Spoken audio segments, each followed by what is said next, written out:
kapan kesusahan Yakub akan terjadi. Oleh karena itu, saudara-saudaraku, sebelum kita memulai pemaparan materi pada siang hari ini, kita akan mendengarkan renungan yang diambil dalam buku Christ Object Lesson halaman 38. Dikatakan demikian, guru-guru Israel tidak menaburkan benih-benih firman Allah.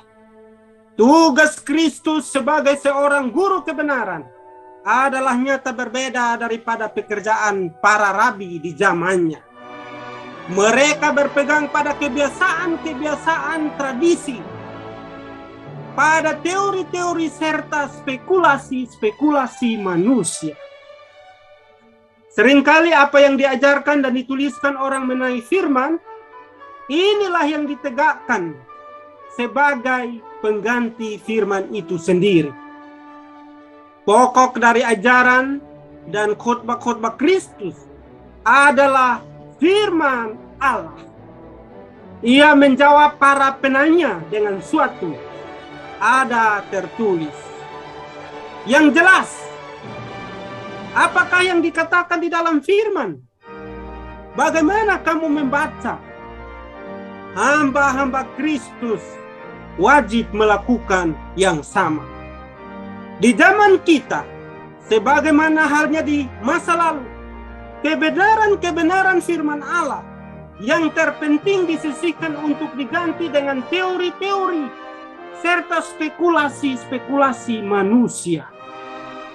Banyak pendeta pengabar Injil yang resmi tidak mengakui keseluruhan isi Alkitab sebagai firman yang diilhami. Seorang pandai menolak sebagian, yang lainnya mempermasalahkan bagian yang lain lagi. Mereka menegakkan pendapatnya sebagai lebih unggul daripada firman itu sendiri. Oleh karena itu, dikatakan di sini, Alkitab sebagai firman yang diilhami. Dikatakan firman yang diajarkan mereka bergantung terutama pada kekuasaannya sendiri. Otentik keelahiannya dihancurkan. Ia menunjukkan kepada firman Alkitab sebagai penguasa yang tak dapat disangsikan lagi. Maka kita pun wajib melakukan yang sama. Alkitab harus disampaikan sebagai firman dari Allah yang berkuasa, sebagai akhir daripada segala pertentangan dan sebagai landasan dari semua iman. Alkitab adalah penguasa yang tak dapat disangsikan.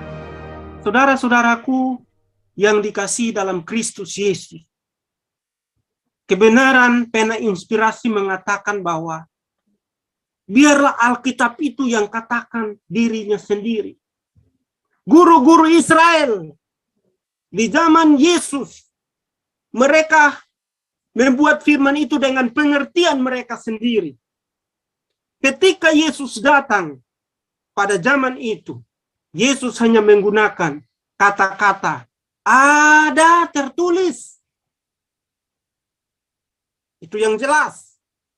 Lalu dikatakan bagaimana kamu membacanya? Tertulis di dalam Alkitab itulah yang harus menjadi pegangan kita. Bukan dengan kebiasaan-kebiasaan atau tradisi, atau teori-teori, atau spekulasi-spekulasi manusia, lalu menggantikan firman itu bagi diri sendiri.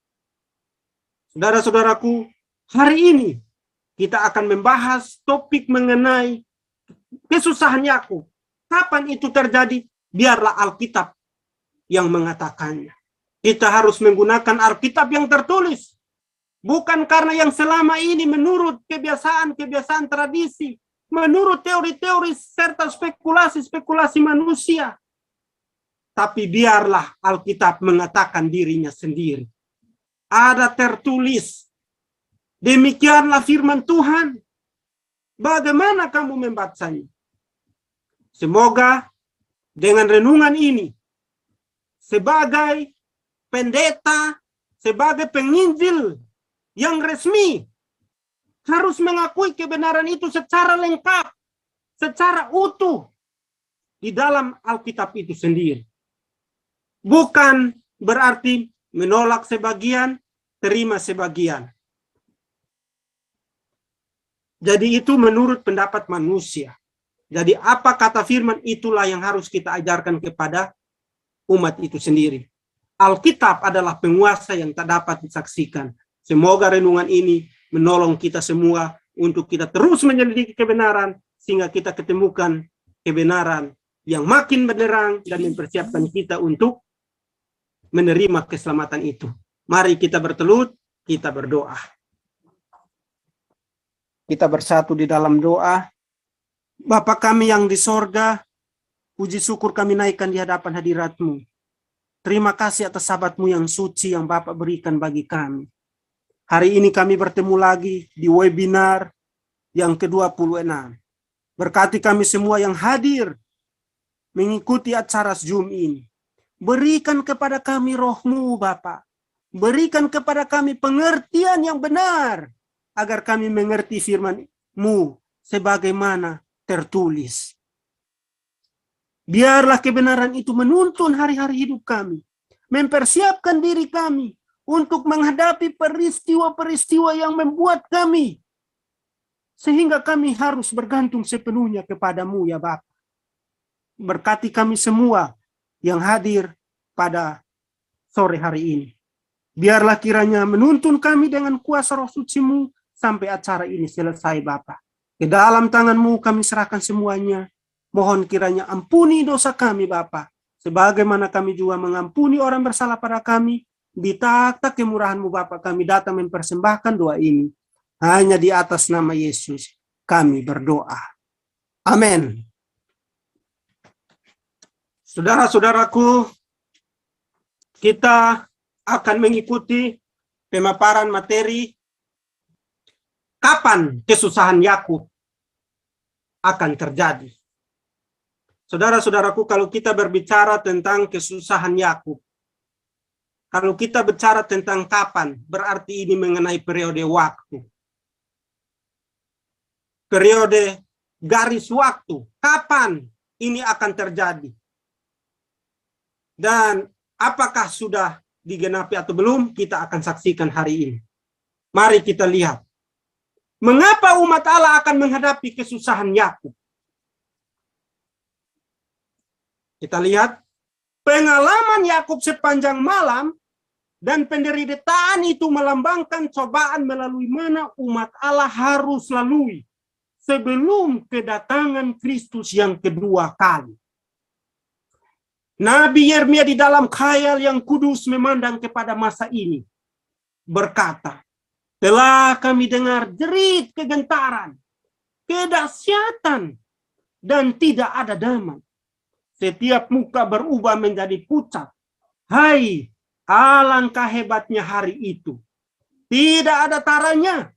Itulah waktu kesusahan bagi Yakub. Tetapi ia akan diselamatkan daripadanya. Yeremia 30 ayat 5-7. Atau di dalam Patriarch and Prophet halaman 201 tahun 1890. Atau peristiwa-peristiwa akhir zaman 206 paragraf 2.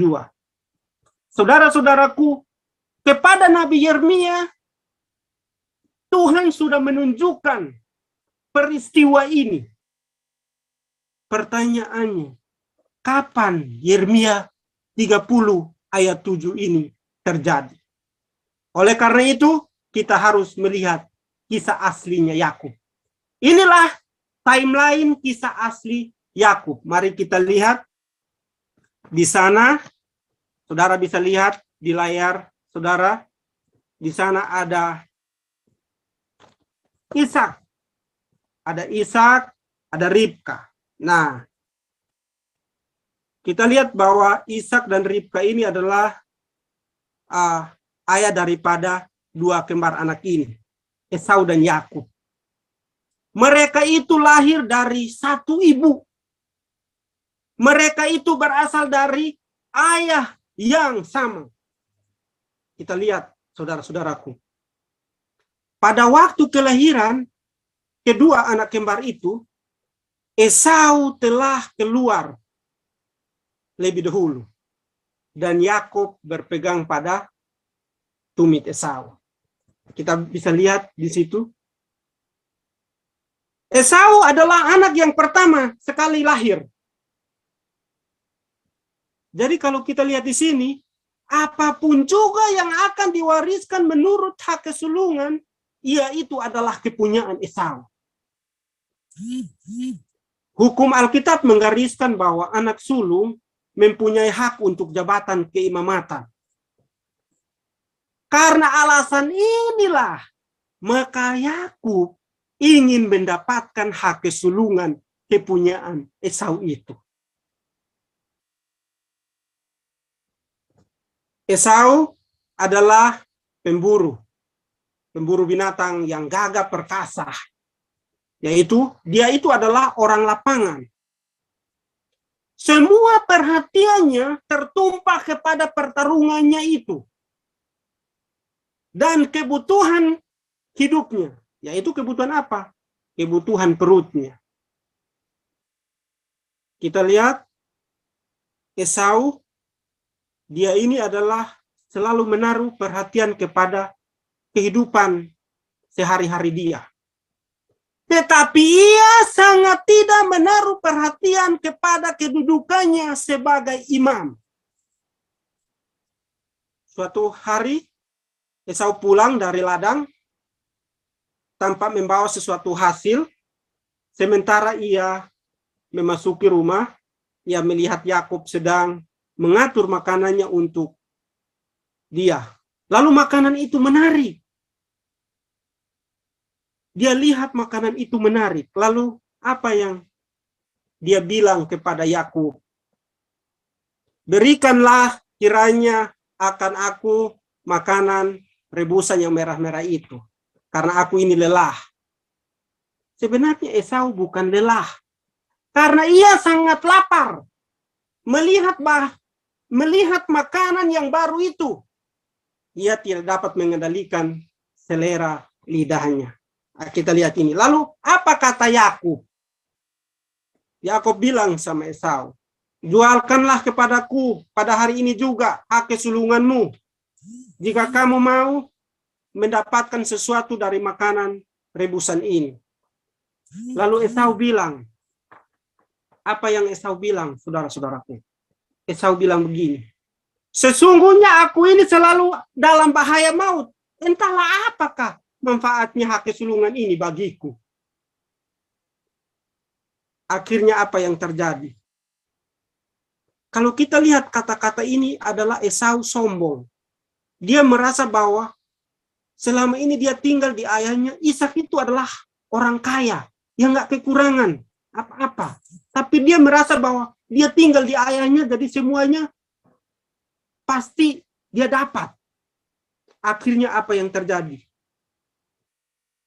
Dia akhirnya menjual hak kesulungannya itu.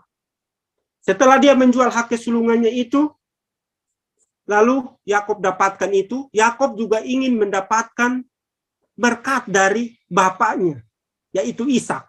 Akhirnya dengan kerjasama dengan mamanya, lalu membuat dia dibungkus badannya, lehernya, tangannya dengan anak domba, kulit anak domba. Lalu akhirnya dia pergilah memohon kepada Ishak untuk memberkatinya. Dia datang kepada Ishak, suaranya itu suara Yakub. Sehingga kedengaran pada ayahnya si Ishak, sehingga dia suruh dia untuk mendekat supaya dia cari tahu apakah ini benar Esau atau Yakub. Lalu dia meraba, ternyata badannya Esau, tapi suaranya suara Yakub. Akhirnya, saudara-saudaraku,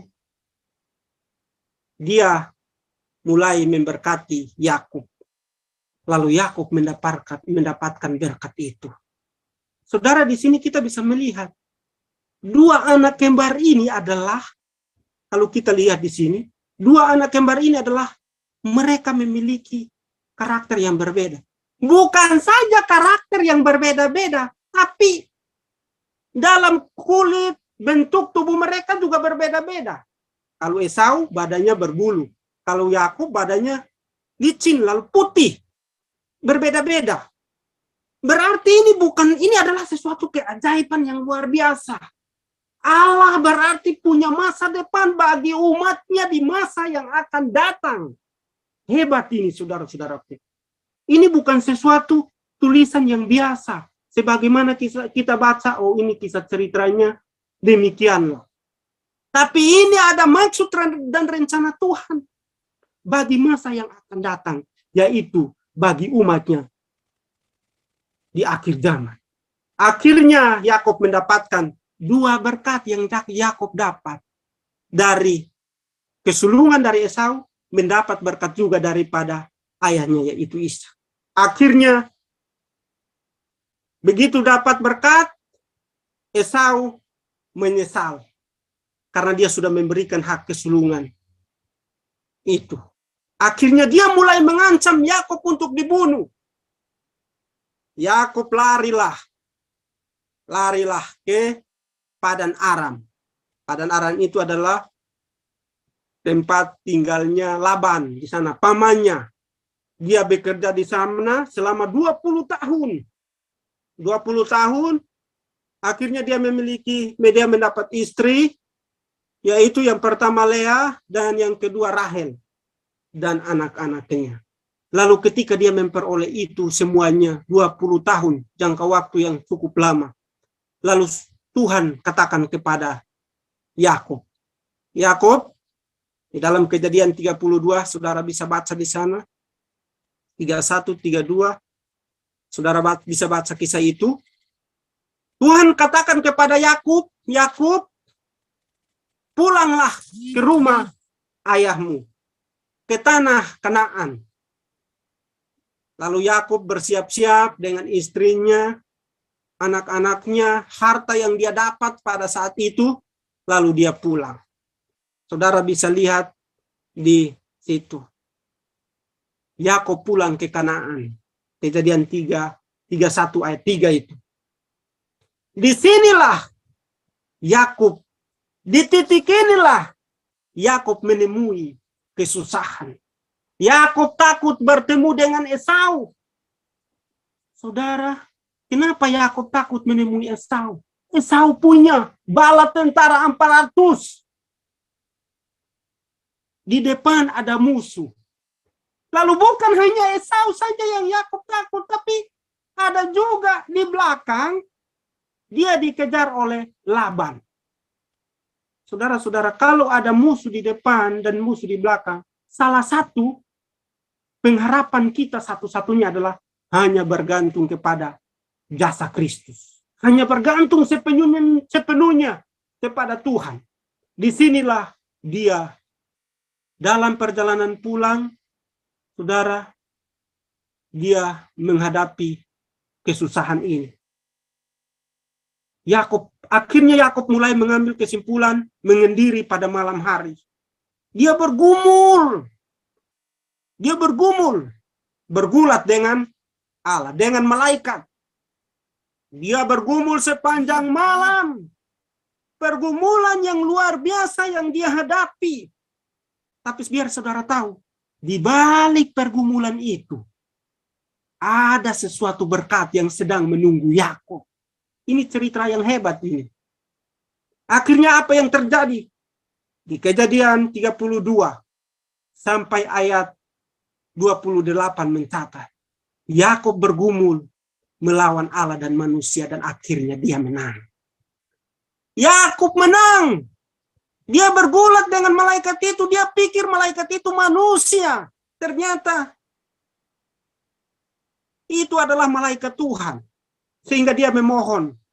Dia tanya, siapa namamu? Namaku Yakub katanya. Lalu malaikat itu bilang, namamu hari ini adalah Israel. Dari Yakub menjadi Israel. Akhirnya apa yang terjadi?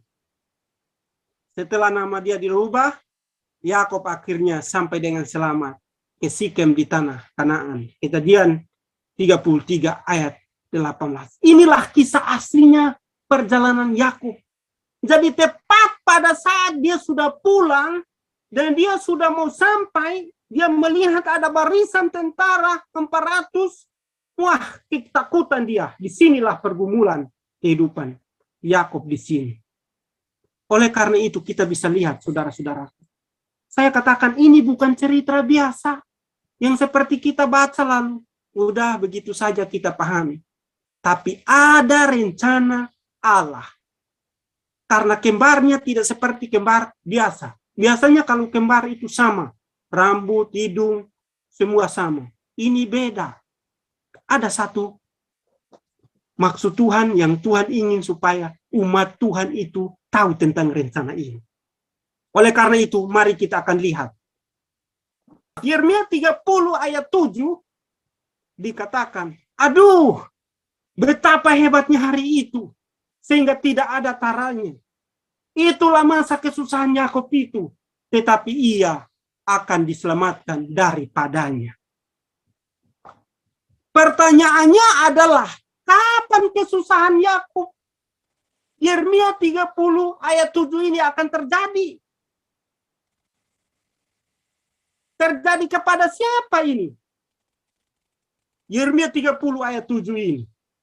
Karena kesusahan ini adalah dikatakan itu adalah hebat. Tiada taranya. Itu adalah kesusahan Yakub. Tapi janji Tuhan, melalui kesusahan itu katanya, ia akan diselamatkan. Kita akan lihat. Mari kita, Yeremia sudah dulu buatkan, oleh karena itu kita kembali ke Alkitab. Biar Alkitab yang menjelaskan. Alkitab otoritas tertinggi. Di dalam Testimonies to Ministry halaman 106. Bandingkan ayat Alkitab dengan Alkitab. Prinsip agung yang dipertahankan oleh para pembaru ini ialah wewenang Alkitab yang tidak bisa salah sebagai ukuran iman dan perbuatan. Untuk mengendalikan hati nurani dalam masalah-masalah agama. Alkitab adalah otoritas mereka. Dan dengan pengajarannya mereka menguji semua doktrin dan tuntutan. Percaya pada Allah dan firman-Nya, memelihara orang-orang saleh ini pada waktu mereka menyerahkan hidup mereka di tiang pembakaran. Demi keselamatan, otoritas Alkitab itu harus dipertahankan, saudara-saudara. Nubuatan Yeremia 30 ayat 7 ini kapan terjadi? Kepada siapa ini akan terjadi? Apakah ke seluruh dunia akan mengalami ini? Kita akan buktikan melalui Alkitab. Biarlah Alkitab saja yang menyaksikannya. Mari kita akan lihat.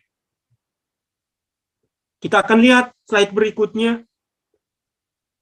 Kita harus kembali kepada kata Alkitab. Kesaksian jangan pernah bertentangan dengan Alkitab. Alkitab harus menjadi penasehat Anda.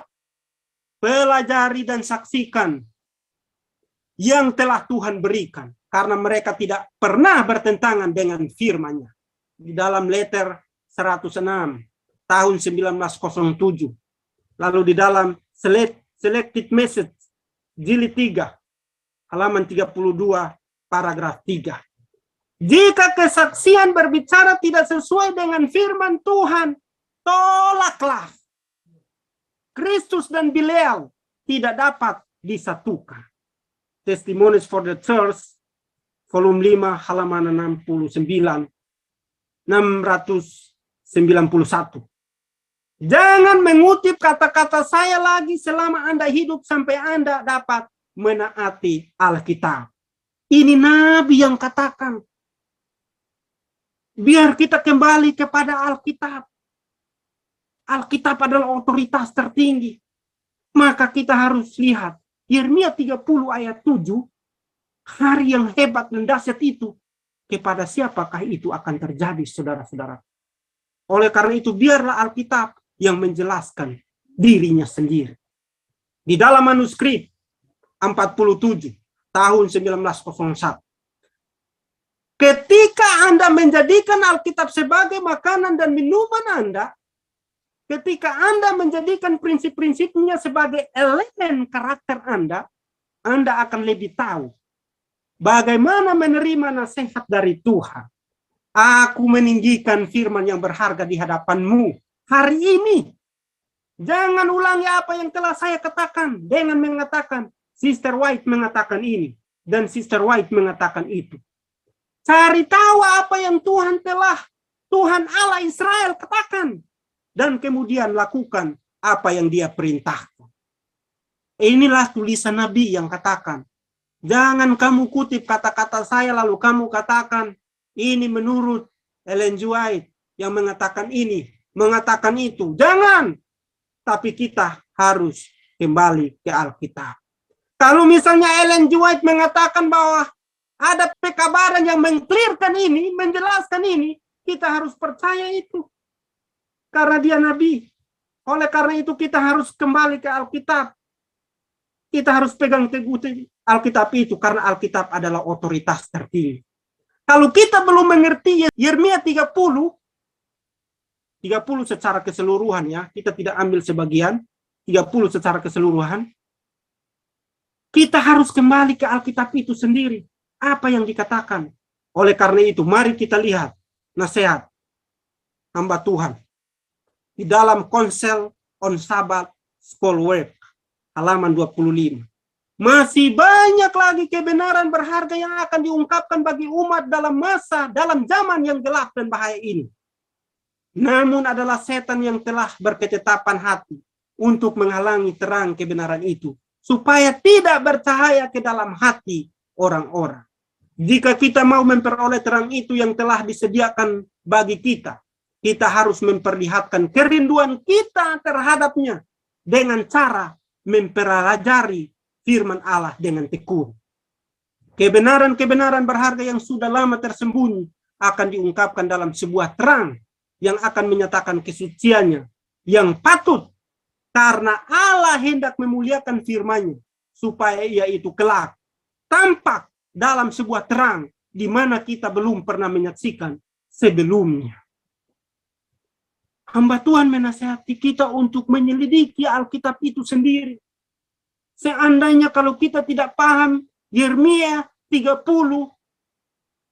ayat 7 yang masa kesusahan yang kita harapkan ternyata apa yang dikatakan banyak orang yang kita harapkan ternyata tidak jadi demikian, ternyata lain. Apalah harapan kita? Pada akhirnya pasti kita kecewa, saudara-saudara. Oleh karena itu nasihat firman Tuhan, mari kita uji, kita harus selidiki Alkitab itu sehingga kita mengerti.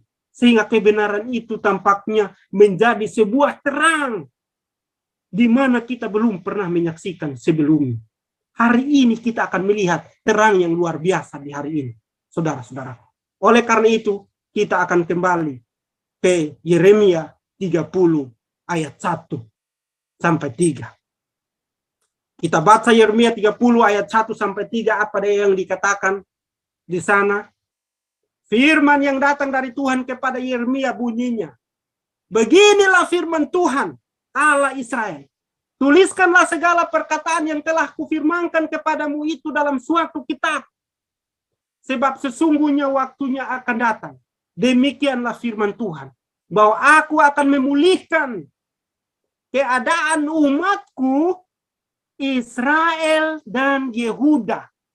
Firman Tuhan. Dan aku akan mengembalikan mereka ke negeri yang telah kuberikan kepada nenek moyang mereka, dan mereka akan memilikinya.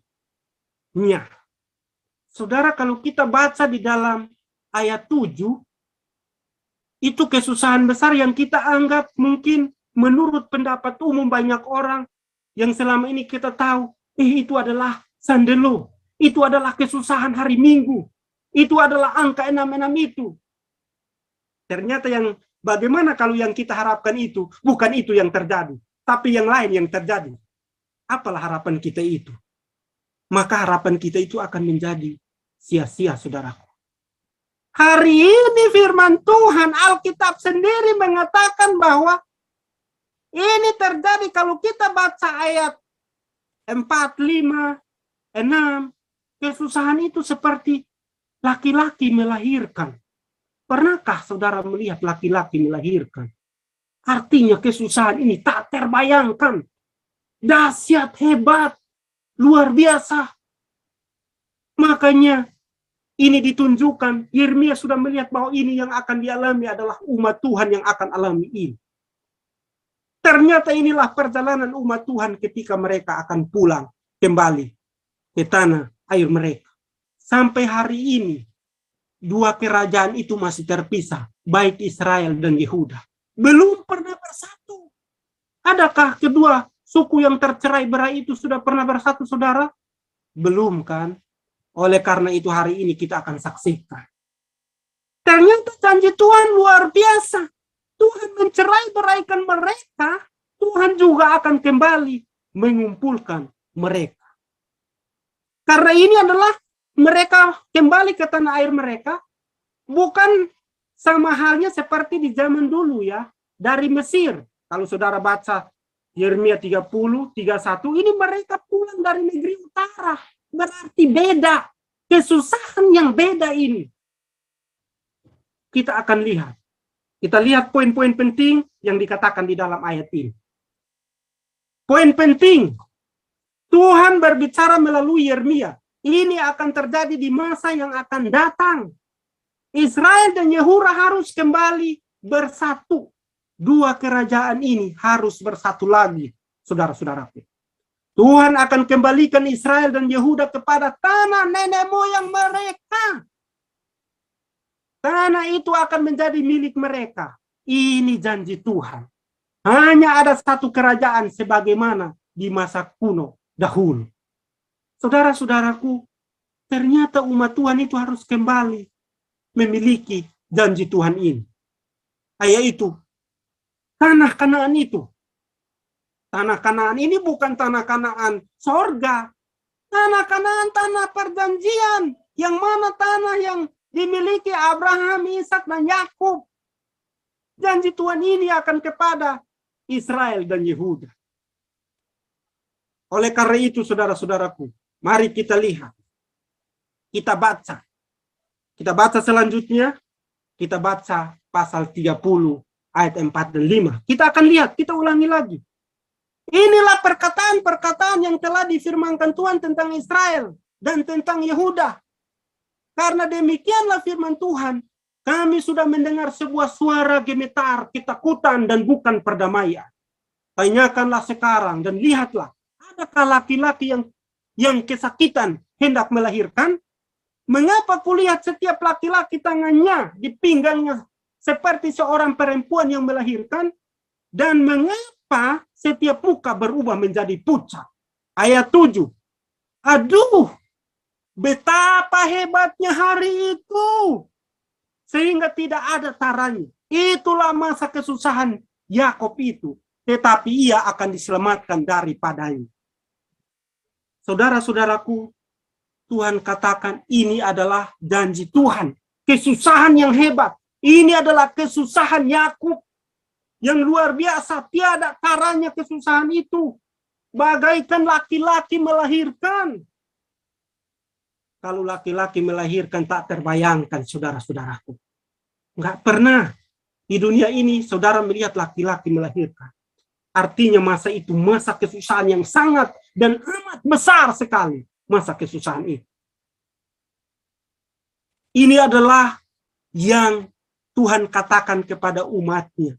Bahwa ketika dalam perjalanan mereka pulang, peristiwa ini akan terjadi. Oleh karena itu, mari kita lihat apa kata Alkitab dan Roh Nubuat mengenai kesusahan Yakub. Di dalam buku Membina Pendidikan Sejati dikatakan, aduh, dadaku, dadaku, aku menggeliat sakit, jantungku berdebar-debar. Aku tidak dapat berdiam diri sebab aku mendengar bunyi sangkakala. Pekik perang, kehancuran demi kehancuran dikabarkan. Seluruh negeri dirusakkan. Kemahku dirusakkan dengan tiba-tiba. Tendaku dalam sekejap mata. Aku melihat kepada bumi. Ternyata campur baur dan kosong. Dan melihat kepada langit. Tidak ada terangnya. Aku melihat kepada gunung-gunung ternyata goncang dan seluruh bukit pun goyah. Aku melihat ternyata tidak ada manusia dan semua burung di udara sudah lari terbang. Aku melihat ternyata tanah subur sudah menjadi padang gurun dan segala kotanya sudah runtuh di hadapan Tuhan, di hadapan murkanya yang bernyala-nyala. Di dalam Yeremia 4 ayat 9, 20, 23 sampai 26. Hai, alangkah hebatnya hari itu. Tidak ada taranya, itulah waktu kesusahan bagi Yakub. Tetapi ia akan diselamatkan daripadanya. Yeremia 30 ayat 7. Mari bangsaku, masuklah ke dalam kamarmu, tutuplah pintumu. Sesudah engkau masuk, bersembunyilah barang sesaat lamanya, sampai amarah itu berlalu. Dalam Yesaya 26 ayat 20. Dan di dalam buku Membina Pendidikan Sejati, halaman 166, paragraf 1 dan paragraf kelima. Saudara-saudaraku, kesusahan ini adalah teramat besar. Kalau di sini dikatakan ada petik perang, berarti kesusahan ini luar biasa, mengerikan sekali. Kesusahan ini akan terjadi, saudara-saudara. Ini akan terjadi di masa ketika umat Tuhan sudah mau kembali ke tanah perjanjian. Peristiwa ini terjadi kepada siapa? Apakah kepada umat Kristen secara umum di dunia ini? Atau dalam sidang yang manakah kelak ini akan menemui kegenapannya? Kita akan pelajari, saudara-saudaraku. Karena ini adalah suatu peristiwa, hari yang luar biasa, yang membuat ketakutan semua orang. Oleh karena itu, mari kita lanjutkan apa kata Roh Nubuat. Dikatakan, pengalaman Yakub sepanjang malam pergumulan dan penderitaan itu melambangkan cobaan melalui mana umat Allah harus lalui sebelum kedatangan Kristus yang kedua kali. Nabi Yeremia di dalam khayal yang kudus memandang kepada masa ini, berkata, telah kami dengar jerit kegentaran, kedahsyatan dan tidak ada damai. Setiap muka berubah menjadi pucat. Hai, alangkah hebatnya hari itu. Tidak ada taranya. Itulah waktu kesusahan bagi Yakub. Tetapi ia akan diselamatkan daripadanya. Yeremia 30 ayat 5 sampai 7. Atau saudara bisa baca di dalam Patriarch and Prophet halaman 201 tahun 1890. Saudara-saudaraku, peristiwa ini akan terjadi kepada umat. Tapi pertanyaannya, dalam sidang yang manakah kelak ini akan menemui kegenapannya? Apakah seluruh sidang Kristen yang ada di dunia atau secara khusus kepada sidang Allah yang benar? Kita akan buktikan hari ini.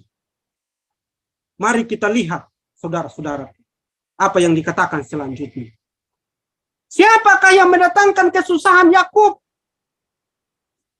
Alkitab mengatakan anak kembar itu melambangkan dua kelas. Dua kelas umat.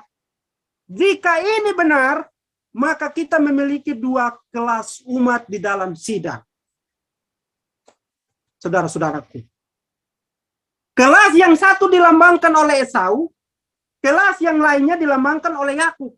Menunjuk kepada tulisan pena inspirasi Testimonies to Minister halaman 46. Kita baca sebagai berikut. Terdapat dua pengaruh yang saling bertentangan yang terus mempengaruhi anggota-anggota sidang. Pengaruh yang satu dengan bekerja bagi penyucian sidang. Dan pengaruh yang lainnya sedang menyesatkan umat Allah. Sebagaimana Yakub dan Esau memiliki karakter yang berbeda. Bukan saja hanya karakter mereka berbeda, tapi kulit mereka berbeda. Warna badan mereka juga berbeda-beda. Satu berbulu, satu adalah licin dan putih. Ini menceritakan pengalaman dua kelas umat di akhir zaman. Tapi kepada umat yang manakah ini akan terjadi? Karena dikatakan di sini, saudaranya. Ingat, kesusahan yang akan umat hadapi di dalam Yeremia 30 ayat 7, itu bukan datang dari siapa-siapa, tapi datang dari saudara kembarnya, yaitu Esau. Esau yang mendatangkan kesusahan Yakub. Di akhir zaman ini pun sama. Saudara bisa baca referensi banyak di dalam Alkitab mengenai penganiayaan. Salah satunya adalah di dalam Lukas 21 ayat 16. Itu dia firman Tuhan katakan bahwa dan kamu akan diserahkan juga oleh orang tuamu, saudara-saudaramu, kaum keluargamu, dan sahabat-sahabatmu, dan beberapa orang di antara kamu akan dibunuh. Ada dua kelas umat. Dua kelas umat ini adalah, tadi saya sudah menceritakan kisah aslinya. Esau menganggap remeh hak kesulungan itu. Menganggap remeh ahli waris keamematan itu. Sehingga hilanglah semuanya itu, saudara-saudara. Di akhir zaman ini pun ada dua kelas umat. Di dalam satu. Kalau Esau dan Yakub memiliki ibu satu, ayah sama, di akhir zaman pun umat Tuhan sama. Sama dalam hal ini banyak, yaitu beribadah hari Sabat, memilih hari Sabat, sama-sama memilih hari Sabat. Sama-sama pegang Alkitab dan Roh Nubuat. Tapi kok beda? Makanya pena inspirasi mengatakan ada dua pengaruh. Satu berpengaruh untuk membuat sidang itu suci sebagaimana yang Yesus harapkan. Satu membuat sidang itu menyesatkan semuanya. Satu membuatnya, biasalah hidup manusia ini pasti masih bertoleransi dengan dosa. Tapi satu tegas. Saudara bisa lihat juga webinar kami tentang Sakaria pasal 6 yang berbicara dua pengaruh. Ada kereta itu. Saudara bisa menyaksikan di YouTube Pekabaran Bagi Zaman Ini di Sakaria pasal 6, dua kereta yang membawa pengaruh itu. Satu menuju ke Mesir, satu ingin menyelesaikan pekerjaan Tuhan. Nah, inilah saudara bisa melihat di sana. Kita lanjut ke poin berikut. Apa janji Tuhan? Inilah janji Tuhan. Janji Tuhan untuk melepaskan mereka. Walaupun ada pertentangan di antara saudara bersaudara, tapi janji Tuhan ini akan melepaskan mereka. Yeremia 30 ayat 10 dan 11. Ini kita lihat selanjutnya. Maka engkau janganlah takut, hai hambaku Yakub. Demikianlah firman Tuhan. Janganlah gentar, hai Israel. Sebab sesungguhnya aku menyelamatkan engkau dari tempat jauh dan keturunanmu dari negeri pembuangan mereka. Yakub akan kembali dan hidup tenang dan aman dengan tidak ada yang mengejutkan. Sebab aku menyertai engkau. Demikianlah firman Tuhan. Untuk menyelamatkan engkau. Segala bangsa yang keantaranya engkau kuserahkan. Akan kubinasakan. Tetapi engkau ini tidak akan kuhabiskan. Aku akan menghajar engkau menurut hukum. Tetapi aku sama sekali tidak memandang engkau tak bersalah. Hebat ini janji Tuhan, saudara-saudaraku. Walaupun ada pertentangan di antara saudaranya. Tadi saya sudah baca di dalam Lukas 21 ayat 16. Ada orang tua, saudara-saudaranya, sahabat-sahabatnya sendiri. Bahkan mereka akan dianiaya, tapi janji Tuhan katakan, jangan kamu takut. Artinya di sini Tuhan menjadi pembela mereka. Tuhan menjadi penyelamat mereka. Kalau Tuhan menjadi pembela kita, apa yang harus kita takuti? Yang kita takuti adalah kalau hari ini saya tidak tahu janji Tuhan. Saya tidak paham Yeremia 30 ayat 1 hingga sampai seterusnya. Sehingga saya menganggap sebagaimana yang orang tahu pada umumnya. Kesusahan ini berbeda, saudara-saudara. Yang mungkin kita harapkan adalah sandelo. Ternyata bukan sandelo yang terjadi. Bukan hukum hari Minggu yang terjadi. Tapi lain yang terjadi. Tuhan bilang, jangan takut, aku akan menyelamatkan engkau. Janji ini hanya kepada umat yang benar. Umat yang menghidupkan kebenaran sesungguhnya. Makanya Tuhan katakan, aku akan menyelamatkan engkau. Sekalipun aku menyerahkan kamu seluruh bangsa-bangsa, tapi aku berjanji aku akan menyelamatkan engkau. Dan Tuhan akan menghukum orang-orang yang berbuat kesalahan. Mari kita lihat. Poin berikut, kita akan lihat poin berikut, saudara-saudara. Apa yang Tuhan buat bagi orang-orang jahat yang mendatangkan kesusahan terhadap Yakub? Yeremia 30 ayat 23-24. Lihat, angin badai Tuhan, yakni kehangatan murka, telah keluar menyambar. Angin puting beliung dan turun menimpa kepala orang-orang fasik. Sampai ia telah melaksanakan dan mewujudkan apa yang dirancangnya dalam hati. Pada hari-hari yang terakhir, kamu akan mengerti hal itu. Dalam Yesaya 14 ayat 24, Tuhan semesta alam telah bersumpah. Firman-Nya, sesungguhnya seperti yang kumaksud, demikianlah akan terjadi. Dan seperti yang kurancang, demikianlah akan terlaksana. Bahwa aku akan membinasakan orang Assyria dalam negeriku dan menginjak-injak mereka di atas gunungku. Kuk yang diletakkan mereka atas umatku akan terbuang, dan demikian juga beban yang ditimpakan mereka atas bahunya. Inilah rancangan yang telah dibuat mengenai seluruh bumi, dan itulah tangan yang terancung terhadap segala bangsa. Saudara, apa yang Tuhan buat bagi orang-orang jahat ini? Ternyata Tuhan akan membinasakan mereka. Tuhan akan menghukum mereka. Ini adalah janji Tuhan. Janji Tuhan ini adalah di akhir zaman. Tuhan berjanji di akhir zaman. Dan perlu kita ingat, ini adalah rencana Allah. Kalau rencana manusia bisa gagal, saudara-saudaraku. Tapi ini adalah rencana Allah. Tuhan berjanji. Bukan saja hanya Tuhan berjanji, Tuhan bersumpah. Tuhan bersumpah mengenai beban-beban yang selama ini diikatkan kepada umat. Sehingga umat itu tidak bebas. Itu Tuhan akan melepaskan. Tuhan berjanji, Tuhan bersumpah. Tadi kita sudah mendengarkan bahwa Tuhanlah yang menjadi penolong mereka, penyelamat mereka. Makanya ayat 10 bilang, jangan takut. Aku akan membinasakan orang fasik itu. Aku akan membunuh orang-orang jahat itu. Ini adalah janji Tuhan. Makanya beban yang dibebankan kepada umat itu, Tuhan akan lepaskan. Saudara-saudaraku, ini adalah salah satu kebenaran yang luar biasa. Yang kita harus tahu tentang peristiwa ini. Oleh karena itu, mari kita lihat kembali di dalam ayat yang ke-8, Yeremia 30.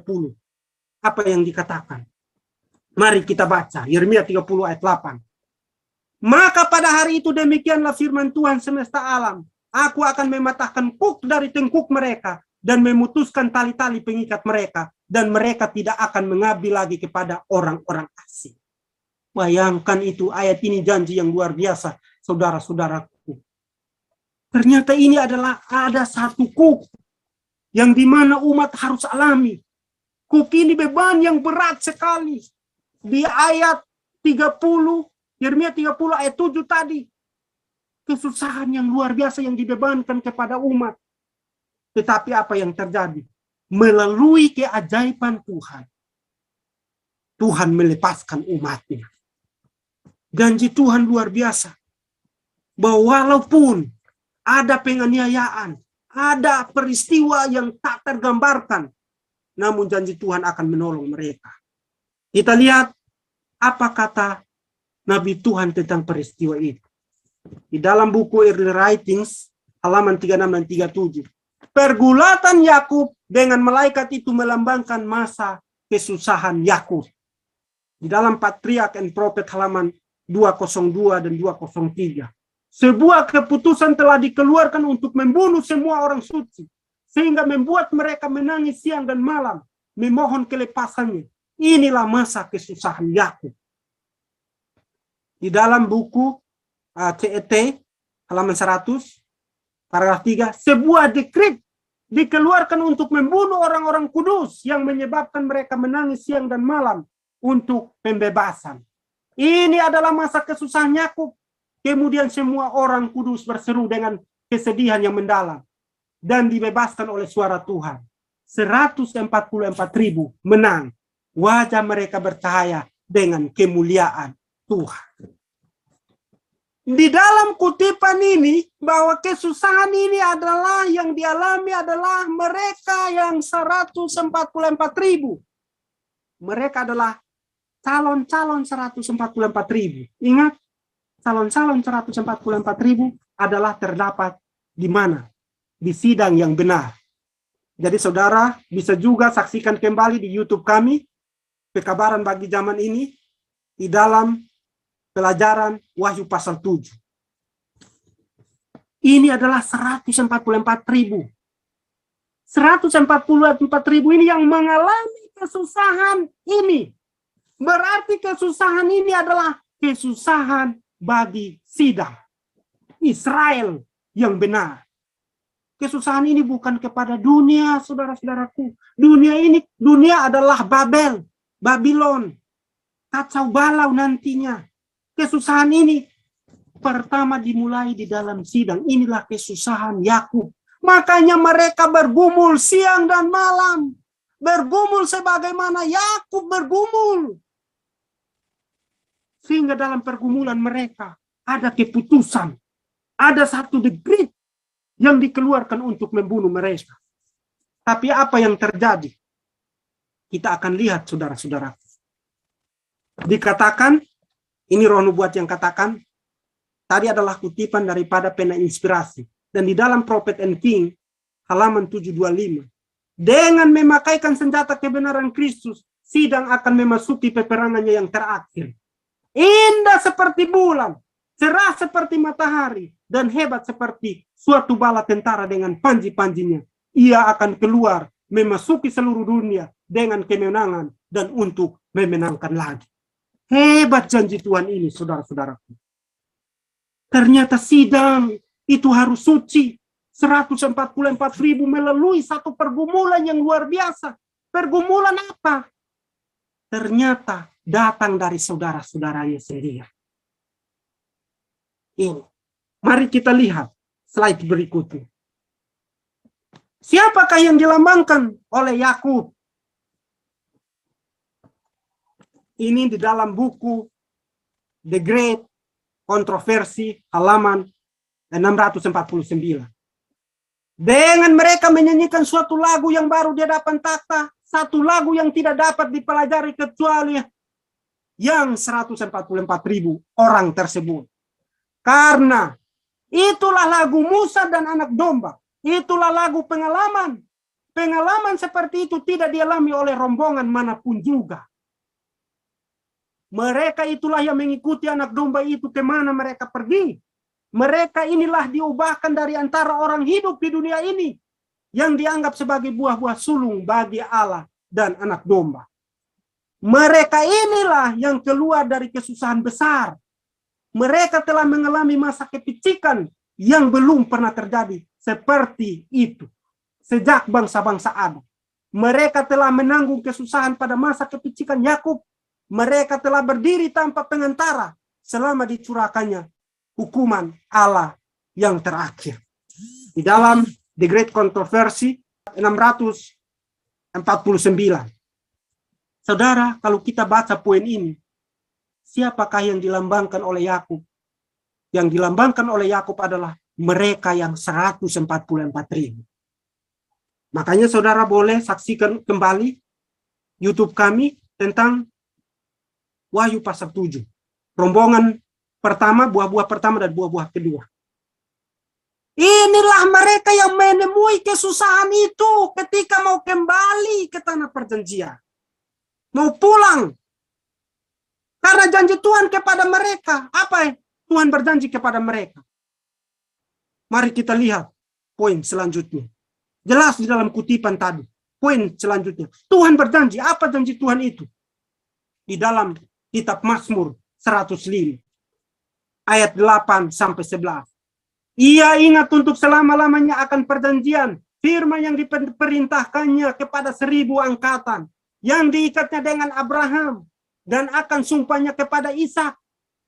Diadakannya hal itu menjadi ketetapan bagi Yakub. Menjadi perjanjian kekal bagi Israel. Firman-Nya, kepadamu akan kuberikan tanah Kanaan sebagai milik pusaka yang ditentukan bagimu. Tanah Kanaan ini adalah bukan sorga yang selama ini kita pahami. Tapi tanah Kanaan ini adalah tanah Kanaan asli. Yang Tuhan janjikan. Yaitu apa? Kerajaan, saudara-saudara. Mungkin saudara tidak yakin bahwa kerajaan Tuhan akan berdirikan di bumi ini. Tapi janji Tuhan melalui Yeremia 30 ini, Tuhan akan membawa kembali Israel dan Yehuda. Dan Israel dan Yehuda itu, sampai hari ini saudara-saudaraku, melihat saja tanah itu belum pernah. Apalagi menginjakan kaki, belum pernah. Sebelum Yesus datang, mereka harus menikmati dulu tanah itu. Nikmati dulu, ada apa di tanah itu. Baru nanti kedatangan Yesus dan yang kedua kali. Mereka harus menikmati, karena inilah perjanjian kekal. Saudara-saudaraku, ini adalah janji yang luar biasa, bukan? Bukan saya yang katakan, firman Tuhan yang katakan demikian. Mari kita lihat selanjutnya. Janji Tuhan berdirinya kerajaan. Yeremia 30 ayat 18 sampai 19. Beginilah firman Tuhan. Sesungguhnya aku akan memulihkan keadaan kemah-kemah Yakub dan akan mengasihani tempat-tempat tinggalnya. Kota itu akan dibangun kembali di atas reruntuhannya. Dan puri itu akan berdiri di tempatnya yang asli. Nyanyian syukur akan terdengar dari antara mereka. Juga suara orang yang bersukaria. Aku akan membuat mereka banyak dan mereka tidak akan berkurang lagi. Aku akan membuat mereka dipermuliakan dan mereka tidak akan dihina lagi. Saudara-saudaraku, bukti bahwa kesusahan Yakub ini ternyata terjadi adalah ketika mereka mau pulang. Mereka harus mendapati kerajaan ini. Jadi janji Tuhan akan mendirikan kembali. Puri itu akan didirikan kembali ke tempatnya yang asli. Yang aslinya di mana? Saudara harus cari tahu sendiri. Aslinya itu di mana? Karena sampai hari ini mungkin saudara tidak percaya bahwa kerajaan Tuhan akan diperdirikan di bumi ini. Boleh saksikan kembali link YouTube kami Pekabaran Bagi Zaman Ini di Daniel pasal 2 tentang kerajaan. Bagaimana Tuhan memulihkan kembali kerajaan ini. Ini akan terjadi, saudara-saudaraku. Bukti bahwa ini terjadi di masa kasihan. Kenapa di masa kasihan? Kita lihat, saudara-saudaraku. Ayat itu dikatakan, aku akan membuat mereka banyak. Berarti yang selamat bukan hanya 144.000. Yang selamat itu semua orang yang mendengarkan suara Tuhan. Suara gembala itu lalu datang mengikutinya. Itulah yang Tuhan akan selamatkan mereka. Jadi hebat ini janji Tuhan. Adakah saudara-saudara percaya akan hal ini? Inilah janji Tuhan yang luar biasa kepada kita. Ini bukti bahwa kesusahan Yakub ini terjadi di masa kasihan. Kenapa? Karena Tuhan bilang aku akan membuat mereka dan mereka itu akan tambah banyak. Tuhan yang katakan, berarti ini di masa kasihan. Bukan di masa pintu kasihan sudah tertutup. Bukan. Ayat ini akan terjadi. Dan ini bukan berarti di masa 7 bela juga. Bukan. Peristiwa ini terjadi. Masih ada jiwa-jiwa yang harus ditolong. Ini terjadi di masa 144.000 mau kembali ke tanah perjanjian.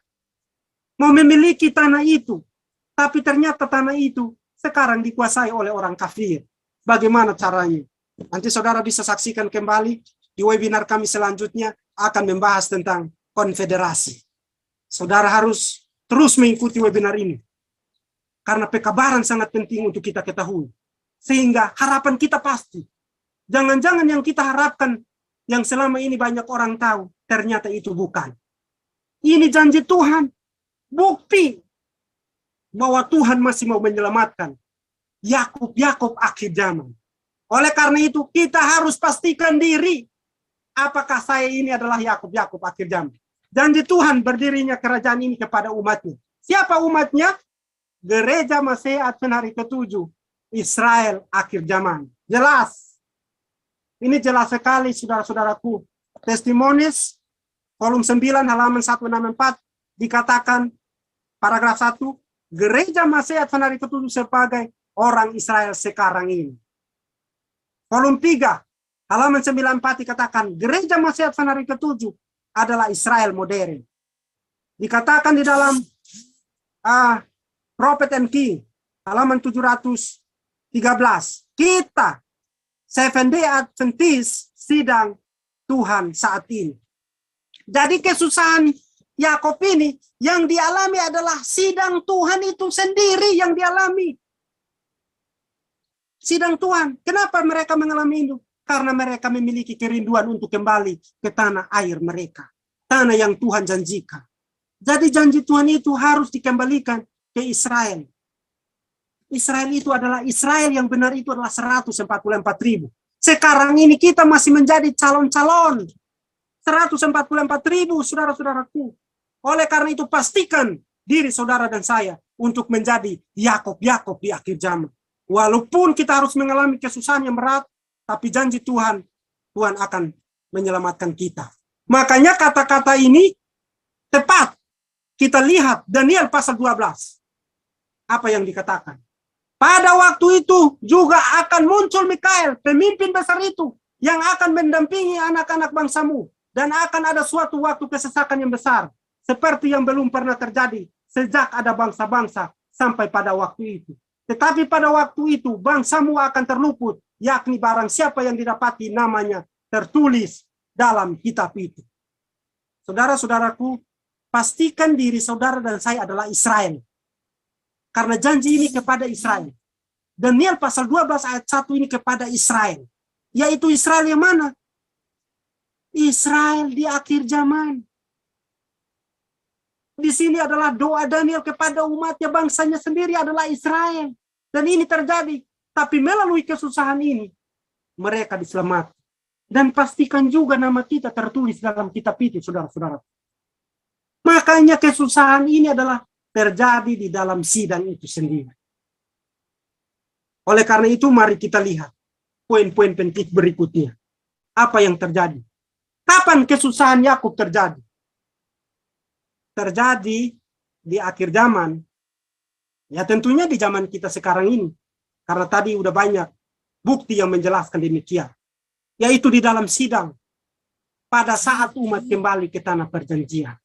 Lalu janji ini kepada 144.000 saudara-saudara. Tuhan berjanji bahwa mereka ketika mereka pulang, mereka akan menemui kesusahan yang hebat. Luar biasa, ada pekik perang di sana. Semua dunia ini penuh dengan sesuatu yang menakutkan sekali. Oleh karena itu, mari kita lihat poin berikutnya. Kita lihat. Ya, ini dia. Fungsi kesusahan bagi Yakub. Apa sih tujuan kesusahan Yakub? Mari kita baca. Kemenangan akhir halaman 654, paragraf 2. Penderitaan mereka besar. Nyala dapur api tampaknya hampir menghanguskan mereka. Tetapi pemurni akan membuat mereka keluar bagaikan emas yang dimurnikan dengan api.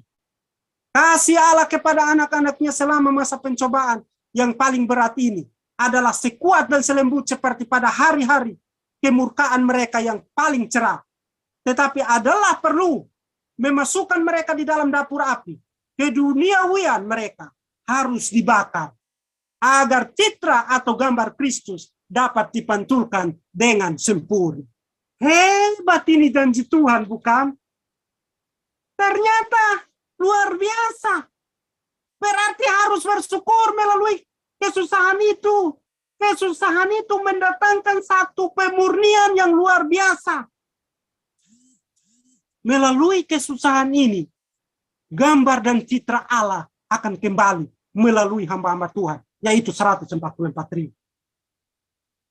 Jadi inilah tujuan daripada kesusahan Yakub ini. Inilah fungsinya, saudara-saudaraku, untuk menyucikan mereka, sehingga mereka bisa mengembalikan peta Allah yang hilang itu, kasihan.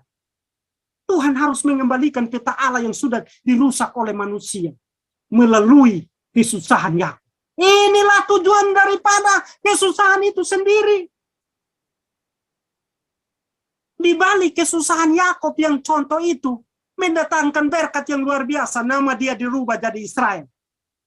Ternyata di akhir zaman ini juga ada, di balik dari kesusahan ini ada rencana Tuhan, yaitu membuat saudara dan saya untuk menjadi murni.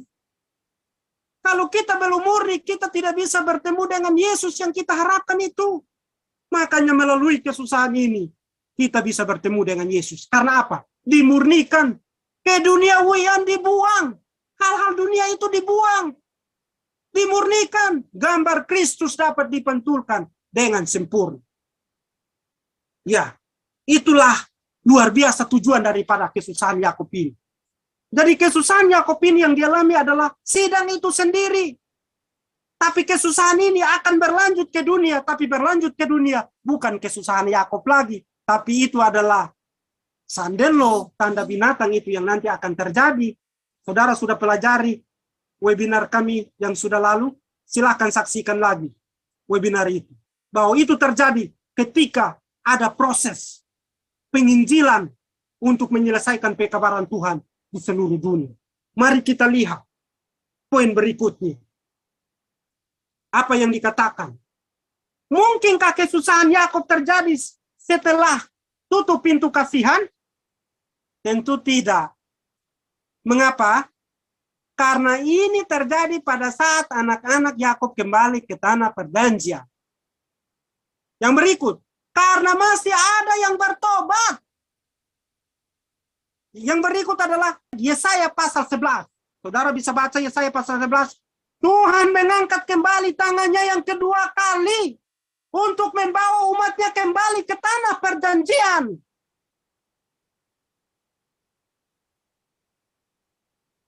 Saudara-saudaraku, bukankah kita percaya ini?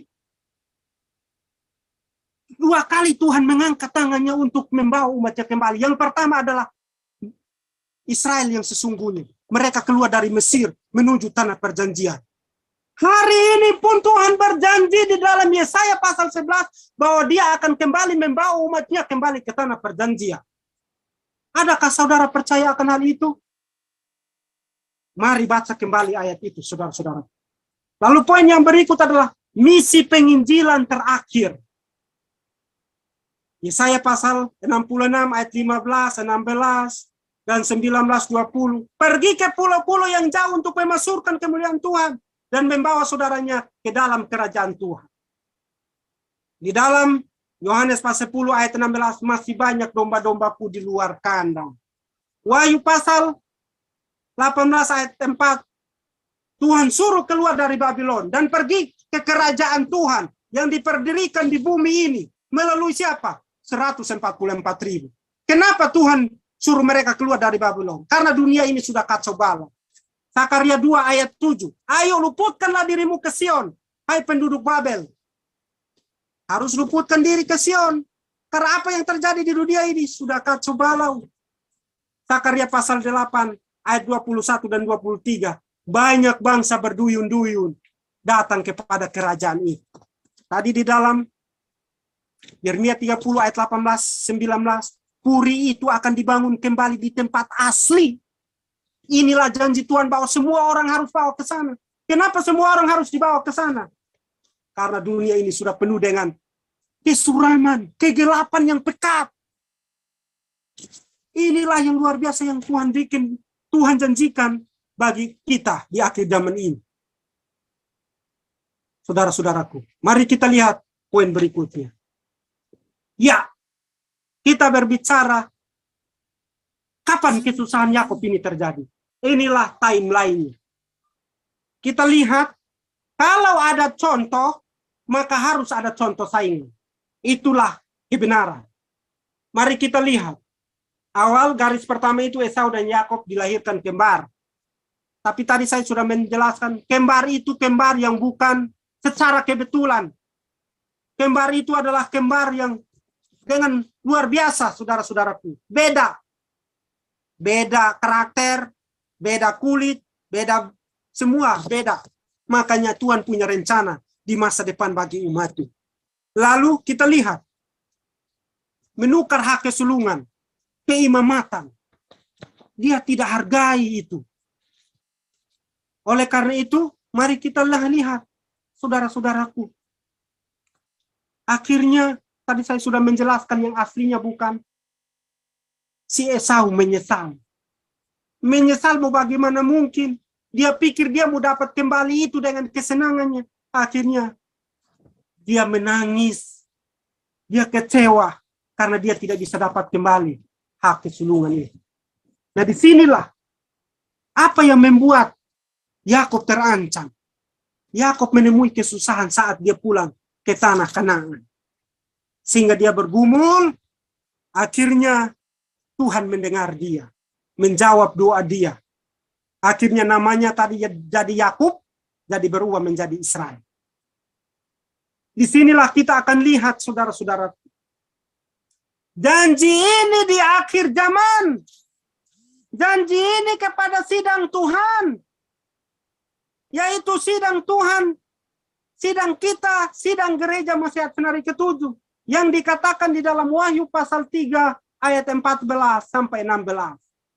Ternyata di sana didapati mereka sedang miskin, melarat, buta dan telanjang. Sedang ditemukan di sana mereka buta.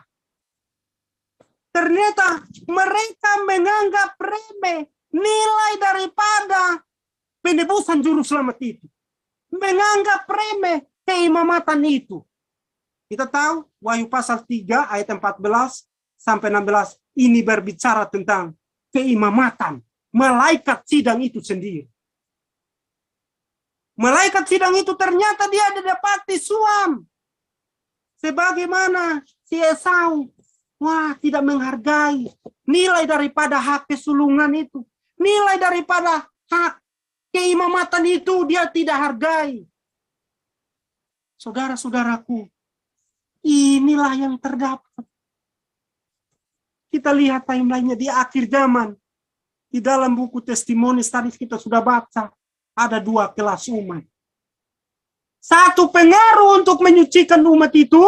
Supaya mengembalikan peta juru selamat itu sebagaimana aslinya. Satu pengaruhnya untuk membuat umat itu makin suam-suam kuku. Dingin, panas, tidak. Semua suam-suam kuku. Tidak menghargai nilai juru selamat. Tidak menghargai pekabaran 3 malaikat itu. Pekabaran reformasi kesehatan tidak dihargai. Oleh karena itu saudara-saudaraku. Adakah kita yang hari ini sama juga tidak menghargai nilai keimamatan itu yang seharusnya tidak dapat, tapi ternyata tidak dihargai. Akhirnya apa yang terjadi? Kalau tidak dihargai, kerajaan itu pun tidak dipercayai, bukan? Kerajaan itu nggak akan berdiri di bumi ini. Kita akan langsung masuk ke sorga. Itulah kerajaan kemuliaan. Saudara-saudaraku, hari ini firman Tuhan mengajarkan bahwa Israel dan Yehuda harus kembali. Ketika mereka kembali menikmati tanah yang Tuhan janjikan, baru Yesus bisa datang. Peristiwa ini tidak bisa akan terjadi sebelum Yesus datang, saudara-saudaraku. Kalau kita gagal mempercayai bahwa kerajaan itu tidak berdiri, kembalilah menyelidiki Alkitab itu sendiri. Biarkan Alkitab yang menyatakan, bukan saya.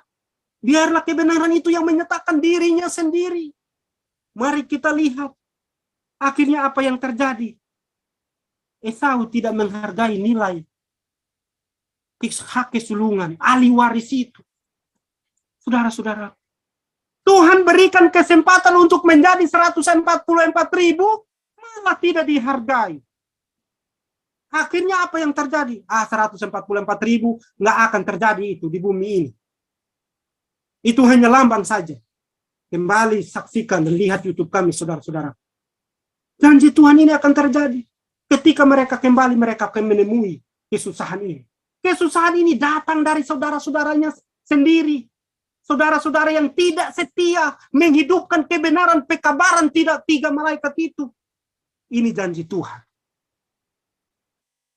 Mereka Esau, kelas Esau itu tidak menghargai nilai daripada penebusan juru selamat itu.